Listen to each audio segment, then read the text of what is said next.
इंदिस water को लेकर गृह मंत्री अमित शाह के बयान के बाद पाकिस्तान बुरी तरह बौखला गया है। अमित शाह ने कहा था कि इंदिस वाटर ट्रीटी बहाल नहीं की जाएगी, जिसके बाद पाकिस्तान में बौखलाहट देखने के लिए मिली। पाकिस्तान ने बकायदा इसे लेकर बयान जारी किया है। वहीं दूसरी तरफ पाकिस्तान की धोखेबाजी से अब चीन काफी तमतमाया हुआ है। पाकिस्तान ने अमेरिका को अपने दो एयर बेसों का जो आप कह सकते हैं नियंत्रण दे दिया है, ताकि वो ईरान पर हमला कर सके, ताकि उसका वो इस्तेमाल कर सके।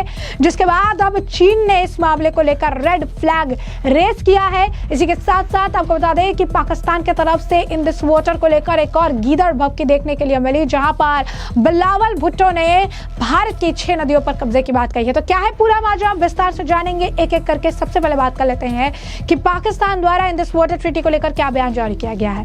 तो भारत के गृह मंत्री अमित शाह द्वारा हाल ही में दिए गए बयान ने भारत पाकिस्तान के बीच सिंधु जल समझौते यानी इंदिस वाटर ट्रीटी को लेकर नया विवाद अब खड़ा कर दिया है। शाह ने कहा कि भारत अब पाकिस्तान को जाने वाले सिंधु नल के जल को रोककर स्वदेशी उपयोग के लिए मोड़ने का निर्णय ले चुका है और यह समझौता बहाल नहीं किया जाएगा।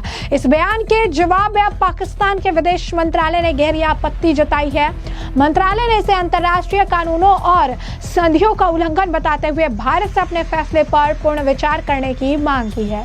पाकिस्तान के विदेश मंत्रालय के प्रवक्ता ने एक आधिकारिक बयान में कहा कि सिंधु जल संधि एक अंतर्राष्ट्रीय दायित्व है, जिसे एक तरफा तरीके से निलंबित या समाप्त नहीं किया जा सकता। भारत द्वारा इस समझौते को रोकना अंतर्राष्ट्रीय कानूनों का गंभीर उल्लंघन है और इससे क्षेत्रीय शांति और स्थिरता पर असर पड़ सकता है। उन्होंने ये भी जोड़ा कि पानी को राजनीतिक हथियार के रूप में उपयोग करना गैर जिम्मेदाराना और चिंताजनक है। भारत को इस दिशा में उठाए गए किसी भी कदम को तत्काल वापस लेना चाहिए। वहीं आपको बता दें कि भारत ने अपना पक्ष पहले ही स्पष्ट कर दिया है। अमित शाह ने अपने बयान में स्पष्ट किया कि भारत आतंकी हमलों के मद्देनजर अब पाकिस्तान के प्रति नरम रुख नहीं अपनाएगा। उन्होंने कहा कि सिंधु का पानी भारत का है, ये पाकिस्तान को क्यों मिले। अब इस पानी को राजस्थान और अन्य जल विहीन इलाकों की ओर मोड़ा जाएगा। हमने सिंधु जल संधि को रोकने का निर्णय ले लिया है। यह बयान अप्रैल 2025 के पहलगाम में आतंकी हमले के बाद भी आया था और हाल फिलहाल के इंटरव्यू में भी उन्होंने बात स्पष्ट कर दी थी कि इस ट्रीटी को बहाल नहीं किया जाएगा। भारत ने पाकिस्तान प्रेरित आतंकवाद को लेकर अंतर्राष्ट्रीय मंचों पर भी सख्त रुख अपनाया है। वहीं आपको बता दें कि पाकिस्तान की सिंधु नदी के जल की आपूर्ति बंद करने के भारत के फैसले से इस्लामाबाद में अब युद्ध की चर्चाएं छिड़ गई है। पूर्व विदेश मंत्री बिलावल भुट्टो की गीदड़ भभकी देखने के लिए मिली। उन्होंने कहा कि अगर संधि बहाल नहीं की गई तो 6 नदियों पर कब्जा कर लेंगे। भुट्टो ने सार्वजनिक संबोधन में चेतावनी दी है। कहा भारत के पास केवल 2 विकल्प, सिंधु जल संधि पर सहमत हो या पाकिस्तान से फिर युद्ध जो है छेड़ देगा। अब सबसे दिलचस्प बात यह है कि ये वही पाकिस्तान के नेता हैं जिस पाकिस्तान ने भारत द्वारा किए गए अटैक के बाद खुद घुटने टेके थे और भारत से सीज फायर के लिए कहा था। युद्ध विराम की जो अपील है उनके द्वारा की गई थी, उनके द्वारा पहल की गई थी। तो आप समझिए कि भारत ने किस तरीके से 9 जगहों पर इनके ताबड़तोड़ हमले किए थे। पाकिस्तान में घुसकर इन्होंने हमले किए थे। पाकिस्तान घुटने पर आ गया था और अब इनके मंत्री जो है यहाँ पर गीदड़ भभकी कर रहे हैं। भुट्टो ने इस मुद्दे को अस्तित्व का मुद्दा बताया, पानी को रेड लाइन या लाल रेखा बताया, चेतावनी दी भारत की कार्रवाई युद्ध की घोषणा के बराबर। कहा हम हिंदू सभ्यता के सच्चे संरक्षक हैं, हम इसकी रक्षा करेंगे और हमें ये पानी चाहिए ही चाहिए। तो अब ऐसे में अगर आप देखेंगे तो ये बहुत ही जो है एक बड़ा बयान है। वही पाकिस्तान के विदेश मंत्रालय ने भी धमकी को दोहराया है। भारत के कदम को अंतर्राष्ट्रीय कानून का उल्लंघन और खतरनाक मिसाल बताया है। कानूनी कार्रवाई पर विचार किया जा रहा है, लेकिन अभी तक अंतर्राष्ट्रीय हस्तियां जो हैं चुप है। अब ऐसे में अगर आप देखेंगे तो ये बहुत बड़ी समस्या है वो पाकिस्तान में उत्पन्न हो गई है। भारत द्वारा अपनी नहर परियोजना को आगे बढ़ाना, इस्लामाबाद द्वारा सैन्य परिणामों की चेतावनी दिए जाने के कारण अब सिंधु नदी जो कभी उत्तर औपनिवेशिक सहयोग का प्रतीक था, अब एक संभावित टकराव का बिंदु बन चुका है। और आपको बता दें कि भारत ने पहले ही स्पष्ट कर दिया था कि खून और पानी एक साथ नहीं बह सकता। जरा सुनिए कि पास्ट में भारत ने कैसे सिंधु जल संधि को लेकर बयान दिए थे, क्या कहा था एमईए ने। In the last briefing, I had made very clear. I had addressed this issue. Further to that, I have nothing to add.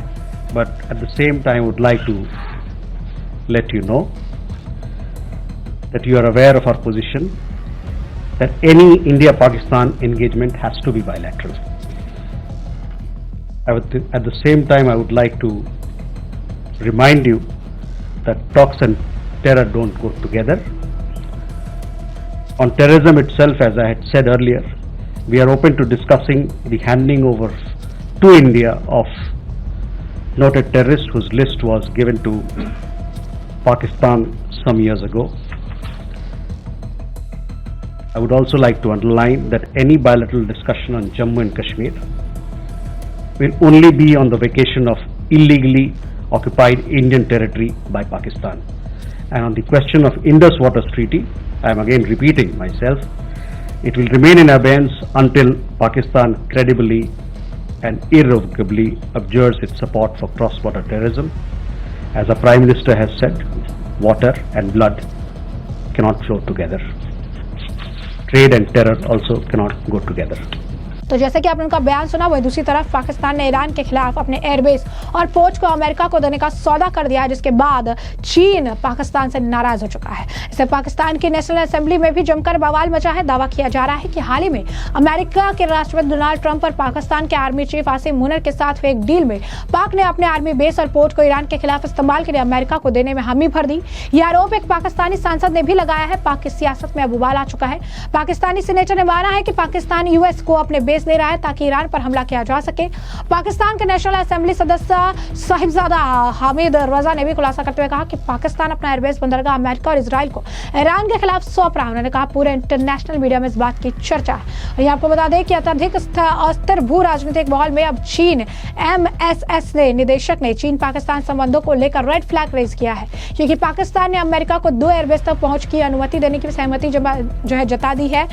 आपको बता दें कि MSS के सूत्रों का कहना है कि चीन ने धमकी दी है कि अगर पाकिस्तान अमेरिका के साथ समझौते से पीछे नहीं हटता है तो वह चल रहे CPEC और रक्षा कार्यक्रमों को रोक देगा। अमेरिका पाकिस्तान संबंधों में एक बेहद ही महत्वपूर्ण घटनाक्रम में पाकिस्तान के सेना अध्यक्ष फील्ड मार्शल सैयद असीम मुनीर ने औपचारिक रूप से अफगानिस्तान और ईरान को निशाना बनाए किए जाने वाले अभियानों के लिए अमेरिका के 2 सैन्य हवाई अड्डे तक पहुंच प्रदान करने पर सहमति व्यक्त कर दी है। अमेरिकी राष्ट्रपति डोनाल्ड ट्रंप के साथ एक हाई प्रोफाइल बैठक के दौरान इसे अंतिम रूप दिया गया है और साथ ही साथ अब कहा जा रहा है कि बदले में अमेरिका ने पाकिस्तान के F-16 बेड़े, उन्नत वायु रक्षा उपकरण और 5वीं पीढ़ी के लड़ाकू जेट के रखरखाव समर्थन सहित व्यापक सैन्य सहायता प्रदान करने की प्रतिबद्धता जताई है। और इस बैठक के बाद जिसमें पहली बार किसी पाकिस्तानी सेना प्रमुख के साथ सैन्य नेतृत्व के बिना बातचीत हुई है, पाकिस्तान की महत्वपूर्ण आप कह सकते हैं कि इस वक्त स्थिति को दर्शा रहा है। चर्चाओं के दौरान मुनीर ने अभियानों के लिए इस्लामाबाद के पास नूर खान एयरबेस और सिंध में जैकबाबाद एयरबेस तक अमेरिका को पहुंच प्रदान कर दी है। ये बेस अफगानिस्तान में आतंकवादी नेटवर्क विशेष रूप से ISIS के दाइश के का मुकाबला करने में अमेरिकी प्रयासों का समर्थन करेगी और मध्य पूर्व में बढ़ते तनाव के बीच ईरान के खिलाफ हमलों की सुविधा को प्रदान करेगी। दोनों बेस का आतंक के खिलाफ युद्ध के दौरान अमेरिका द्वारा उपयोग किए जाने का इतिहास रहा है, जो उसे एक नए अभियानों के लिए रणनीतिक रूप से व्यवहार बना रहा है। यही बात अब पाकिस्तान के दोस्त चीन को पसंद नहीं आई है, क्योंकि चीन काफी ज्यादा पाकिस्तान को आप कह सकते हैं कि चीजों से मदद करता है, चाहे पैसे से हो या हथियार से, और चीन और अमेरिका की बनती नहीं है। और इस वजह से अब चीन ने इस मामले को लेकर रेड फ्लैग उठाया है और पाकिस्तान को पीछे हटने का अल्टीमेटम दे दिया है। तो ऐसे में हमने आपको जो पूरा मामला विस्तार से बताया, इस मामले पर अब आपकी जो राय हो कमेंट सेक्शन में कमेंट करके जरूर साझा करिएगा। धन्यवाद।